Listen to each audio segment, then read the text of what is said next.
Let me read to you a passage from the 25th chapter of St. Matthew's Gospel, verses 1 to 13.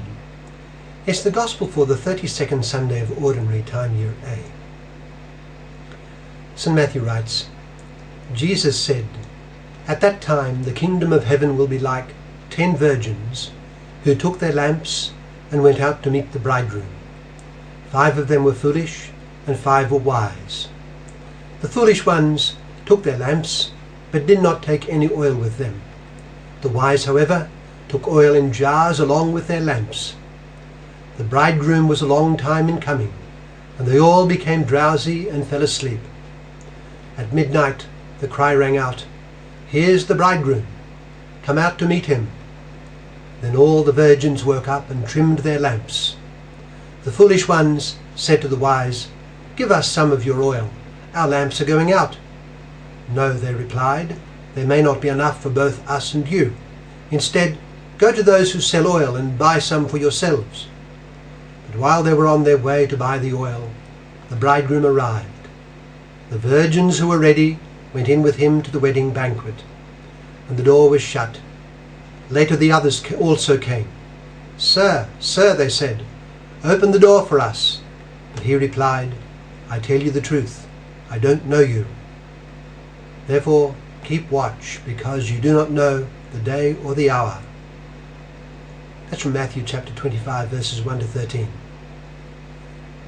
It mentions and speaks of the bridegroom. What do I mean? Well, in his parable, in the passage I just read, our Lord speaks of the sudden arrival of the bridegroom. At midnight there was a cry, "The bridegroom is here, go out and meet him."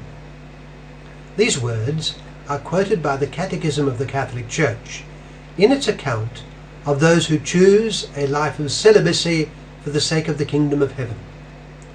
This is what the Catechism says. I read it. "From the very beginning of the Church there have been men and women who have renounced the great good of marriage to follow the Lamb wherever he goes, to be intent on the things of the Lord, to seek to please him, and to go out to meet the bridegroom who is coming. Christ himself has invited certain persons to follow him in this way of life, of which he remains the model. It is a beautiful thing to find a suitable spouse and to marry, and both family and the church celebrate it. But the church teaches that there is still a nobler calling. It is to have Christ as one's friend and spouse.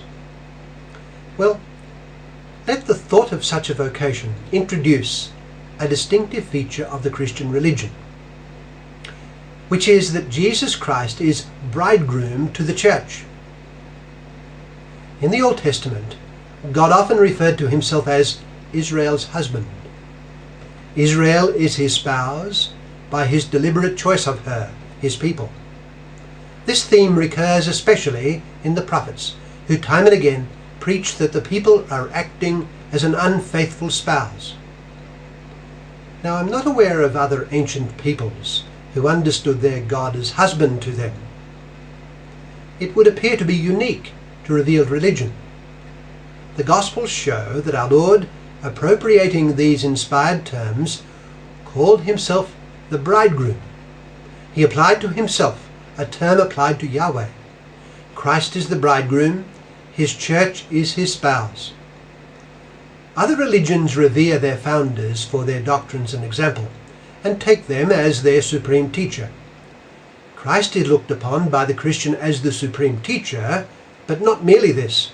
He is the love, the object, and the center of the Christian's life.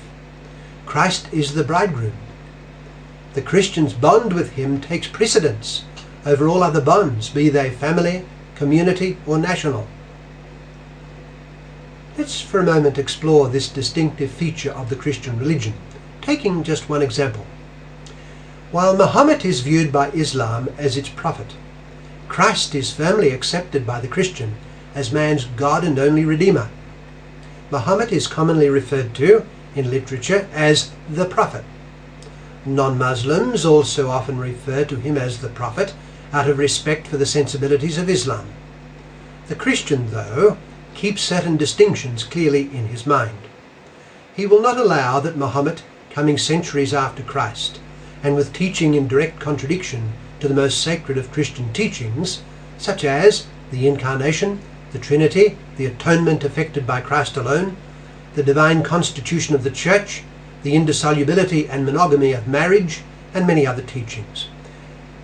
That Muhammad was a prophet, the Church will not allow.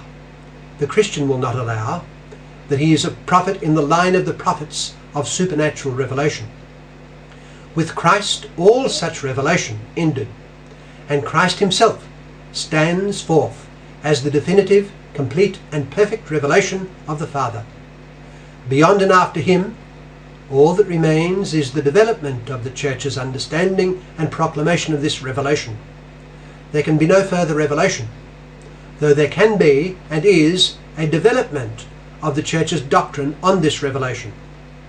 In fact, from the point of view of historical and supernatural revelation, the Christian must consider that Muhammad taught certain grievous errors. However, this is not to exclude the possibility that he may have been assisted by God to perceive important truths and to lead various peoples from, say, polytheism to a form of monotheism.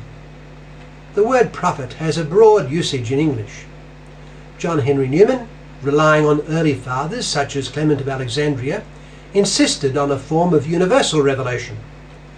God was drawing all peoples to himself and assisting certain individuals and peoples by a form of inspiration. Various fathers of the early church saw the seeds of the word in the thought and history of the peoples. Muhammad, assisted and supplemented by Christian and Jewish traditions of thought, obviously had powerful religious perceptions, the chief of which was the oneness of God. There is no God but Allah, was his teaching. In this different and more common sense, the Christian may refer to founders of various religions as prophets, but in the line of natural and universal revelation. The Christian religion is possessed of a unique revelation coming from God. Christ is bridegroom to his people, and being bridegroom is also head, for the church is his body. By baptism, the church shares in his divine life and has the mission to bring this life to the world. The church enters into respectful dialogue with the non-Christian religions of man, listening, contributing and learning. We have much in common, most especially with Judaism, but also with, say, Islam. This enables us to look on them as brothers under God our common Father, most especially inasmuch as they, and Islam too, look to Abraham and the prophets with profound respect as divinely inspired.